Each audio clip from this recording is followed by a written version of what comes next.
ụmụnne m ndị Biafra oge ruokwala ọzọ mgbe ndị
And I will pray in the language of heaven, because Chukwukika Abiyama is in control of all that we have been doing and will continue to do until Biafra is restored and all the suffering indigenous populations in the damnable Zoological Republic are set free.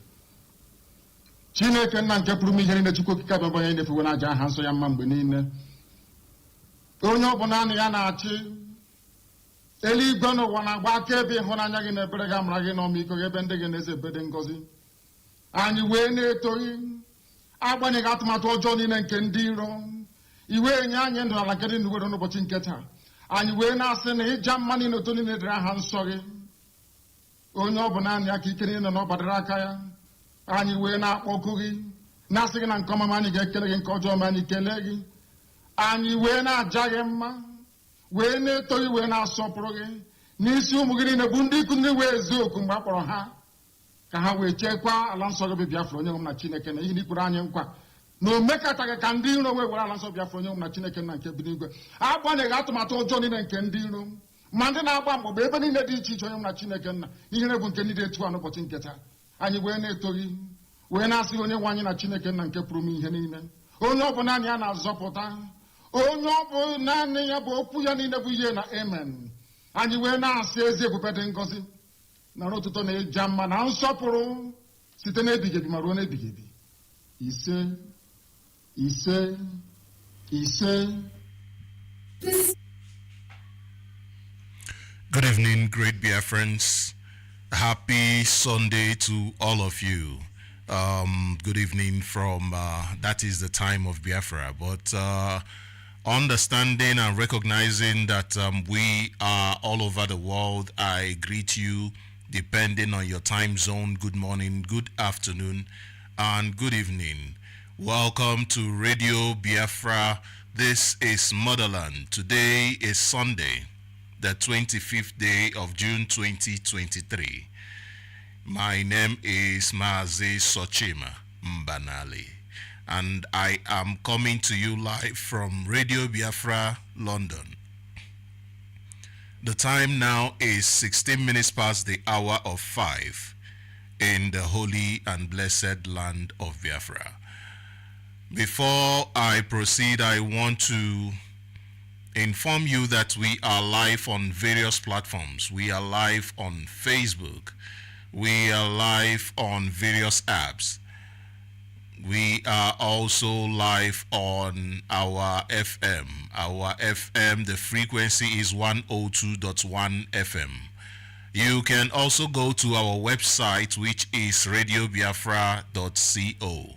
Radiobiafra.co. We are live on TuneIn. We are live various platforms. You can download any of our apps, IPOB Community Radio and Radio Biafra. These are low data usage apps that you can download and listen to this gospel.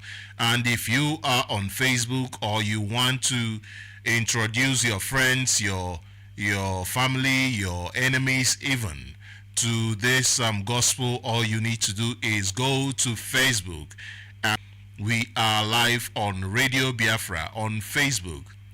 We are also live on Radio Biafra Motherland. It is also another Facebook account. And we are live on IPOB Johannesburg Zone, South Africa. Therefore, there is no reason why your loved ones, your friends, anybody that you want to listen, that you want to be part of this cannot. There is no reason why that is not possible. Therefore, go and inform your friends. This evening, I salute our leader, Mazi Nnamdi Kanu, the leader of the indigenous people of Biafra.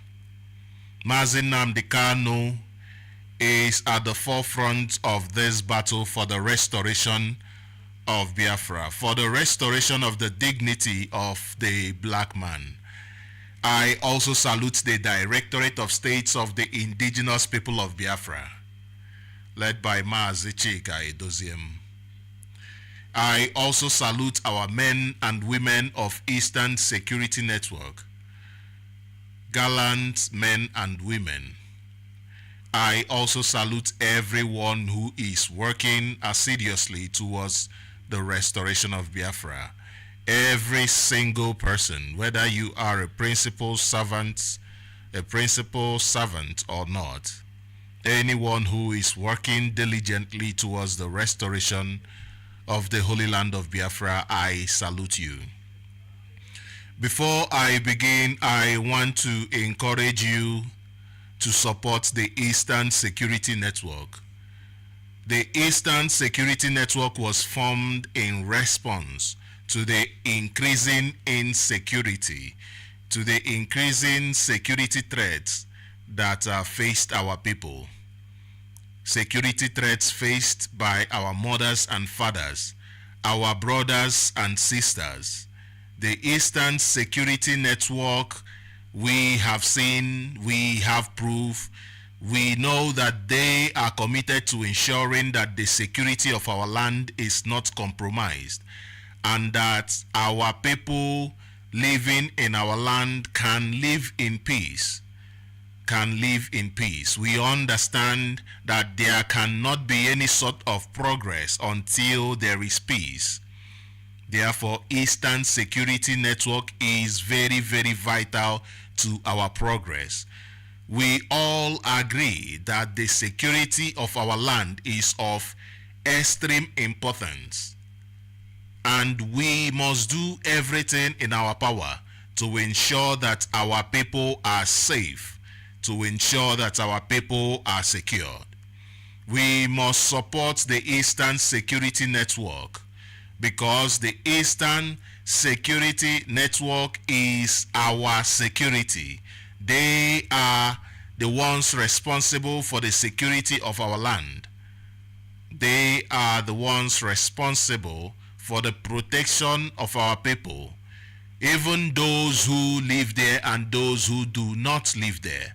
Because even if you live overseas, they are also protecting you, because if you or you have a history in any way that is to Biafra land, it means you have a history that connects you to this holy land of your history of this. Therefore, even if you are living overseas, the protection of our land is your protection.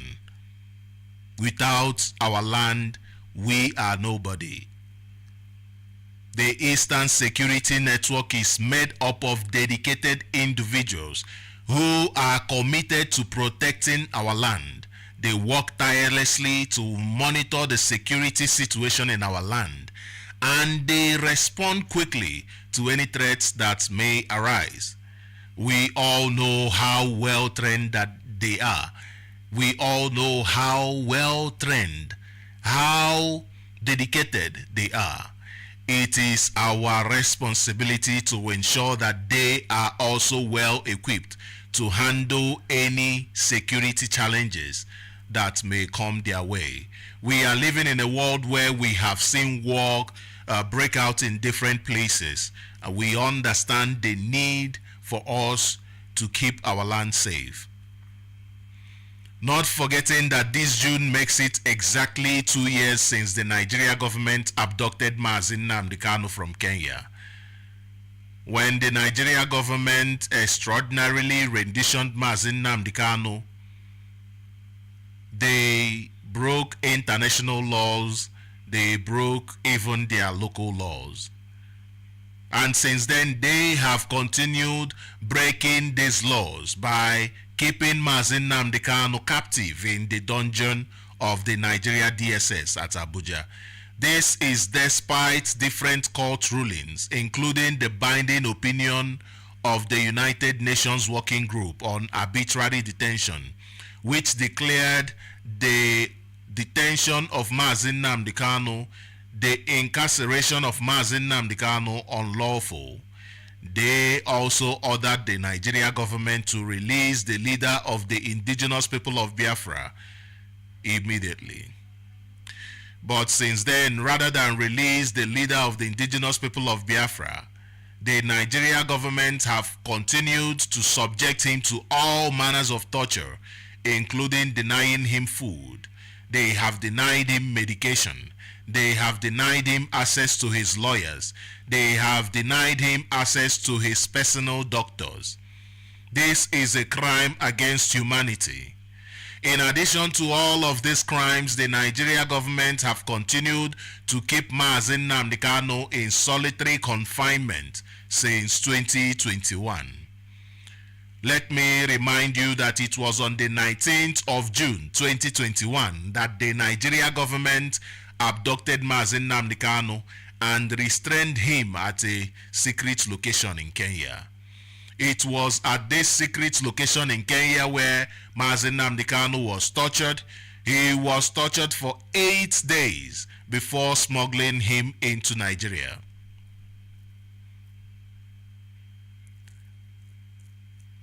Nigeria government, they have refused to heed to internationally acceptable process of extradition. They have refused because they understand that they have no case. They understood that they have no case. And through this horrible action, this horrible extraordinary rendition, Nigeria government breached both local laws as well as international laws. Nigeria government broke both local laws and international laws. Therefore, at this point, one wonders why Nigeria is still enjoying preferential treatment. One wonders why Nigeria has been acting above the law. They seem to be above the law. And this is because Britain has been acting in a way that suggests, in a way that makes it actually clear that they are in the know of what happened in Kenya, that they are part of the breaking of this law. Because in June, let me read you this quote from the Guardian News, which was posted on the 29th of September 2022.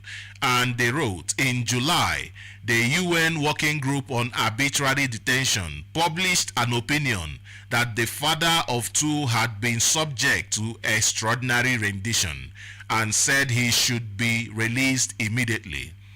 However, successive UK foreign secretaries, first Dominic Raab and then Liz Truss, before she became Prime Minister, have refused to take as a victim of extraordinary rendition. And we know that by their court case, the court is actually trying to show us that perhaps they have also been influenced by the British government. When they said that the refusal of these foreign secretaries to ensure and to take a view whether this is extraordinary rendition is their ruling is that they are not under compulsion to take a view, which is very, very wrong. It sets a very dangerous precedence for British citizens. It means that as a British citizen, whether you are white, you are black, you are green, whatever color that you identify yourself as, it means British government is telling you that they can act and look the other way when you become a victim of a terrorist state like the zoo.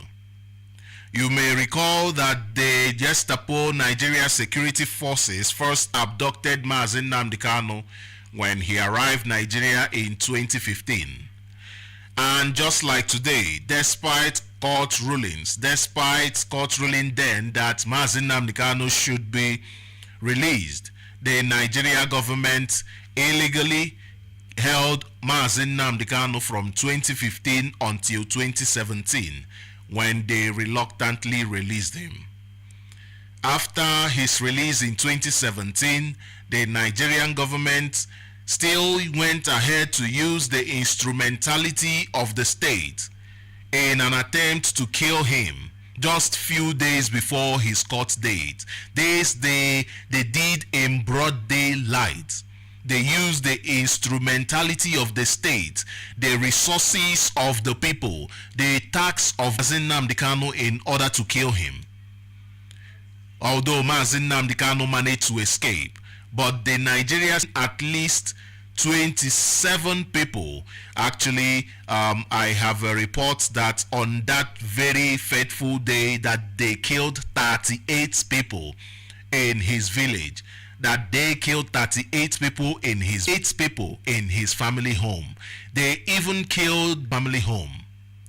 After escaping this Nigerian state-sponsored terrorism in 2017, the Nigerian government still pursued him all over the world until 2021, when they ended up abducting Mazi Nnamdi Kanu from. Mazi Nnamdi Kanu is a prisoner